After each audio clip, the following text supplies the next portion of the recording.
What's up, violin players? We're going to be playing Violin 2 in Pepperoni Pizza-cato. Don't forget to use the YouTube quality settings icon to slow it down if you need to. And also don't forget to stick around after my playthrough to check out some tips and tricks on how to make this thing sound as good as possible. Here we go.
Okay, folks, so what a terrific song, Pepperoni Pizza-cato. This has a lot to chew on in this, and so for those of you who are beginning players, kind of getting your hands into this with maybe not a lot of experience, this is going to feel like a lot. So my number one tip always is small doses, slow, perfect. If you move forward without being those things, slow, perfect, small, then you're going to end up developing some bad habits and not letting your ears really work out the details and your hands really work out the details. A little bit of perfect practice will go a really long way. When we drop into this, it's marked as forte. That's what the F stands for. Be sure that you are playing forte here because there's a lot of dynamics in this song, as you heard. It's the biggest, coolest part of this song is the dynamics. So start big. When you get to the fifth measure, you'll notice that you have eighth notes being played. When I go to play my eighth notes,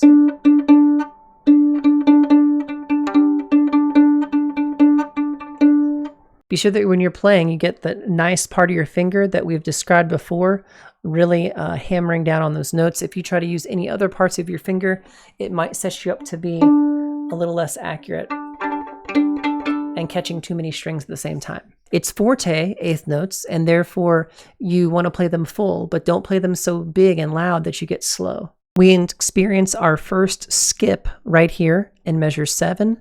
Bum, bum. Be sure that you use your ears to blend with the ensemble. Did you hear me be flat on that note? So if you're not sure how that's supposed to sound, take a moment, get your tuner out.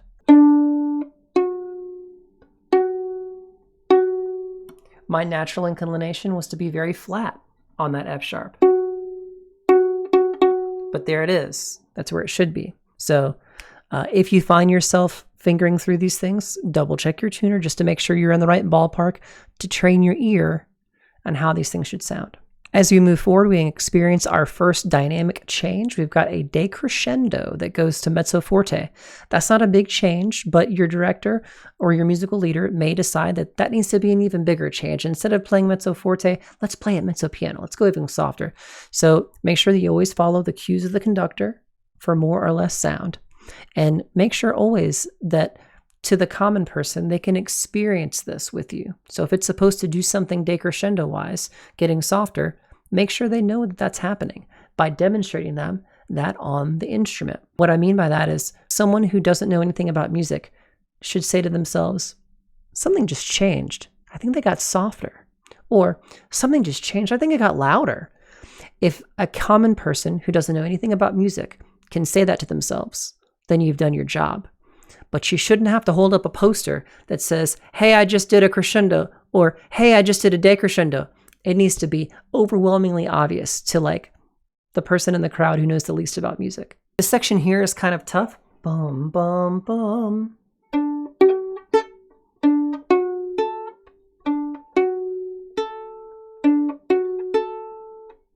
So be sure that you work that out on your hands. You have the open string right after it. If your finger's too wrapped around, it'll end up muting on you. Our first G's occur at measure 20, so be sure that you're playing those in tune. Check your tuner to make sure your G's are in tune. Scalular paths down are our bread and butter. As instrumentalists, make sure you can do this phrase going down really well. Here's another big skip, D to G. Good news is you just got done playing it several times earlier, so your fingers should be approximately in the same spot, but use your tuner. D, G, F sharp.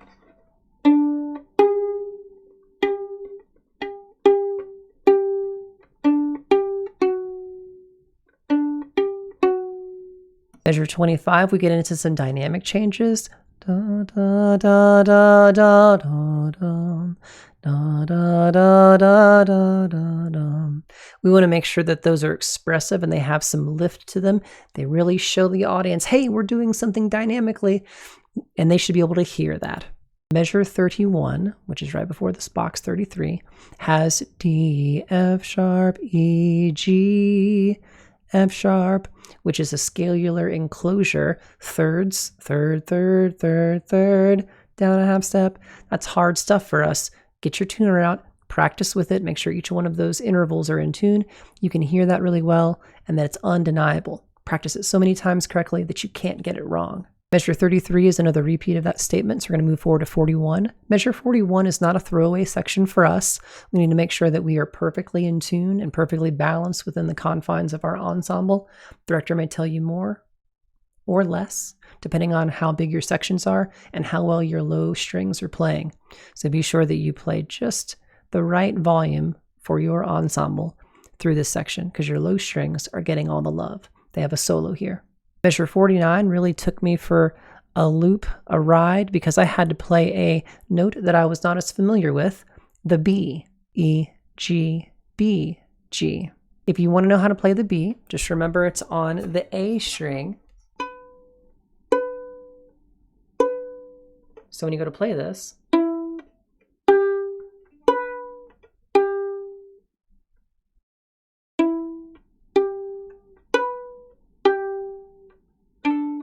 get that right so many times you can't get it wrong. I promise you that work will come and pay dividends when you go to play the full run of the song or when you record these bigger chunks at one time. As we approach the last bit of this song, we do have some semi-new patterns that may be a little less comfortable for you, so make sure you work those out, practice them. We have a descending scale here that starts on an A, which is the open string. This is kind of a difficult turnaround and speed. A, G, F sharp. Make sure you have those fingers ready.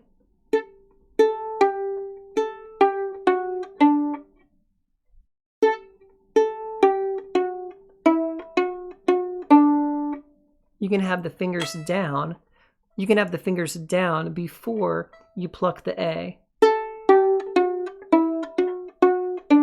So prep the fingers in this measure. Bum, bum, bum, bum.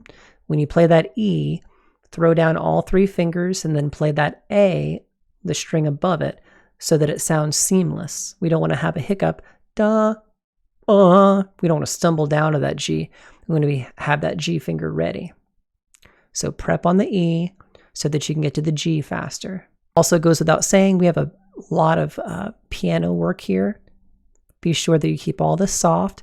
Show us your best crescendo, your loudest sounds getting into measure 63, and make sure that stays really full so that we can get a big drastic contrast in measure 65. Nice and soft, as soft as you can play. We want the audience to go, is the song over? And then we have a little solo here from their other string players, and then big forte sound to end big, swinging for the fences. If this helped, let me know in the description below. If you think my violin playing is trash, let me know in the description below. I filter all the comments, so I'll eventually get to it and let you through. I'll heart it, and I'll say, yep, you're right. I am not God's gift to violin playing. I'm a beginner myself. So just let me know what I can do better, and also let me know how you're improving. If you're playing this for a concert, share with me some concert links. If you have any performances, I'll be sure to let them through after I check the link to make sure it's not going to give me a virus. And yeah, like and subscribe. Have a great day. We'll see you on the next one. Bye-bye.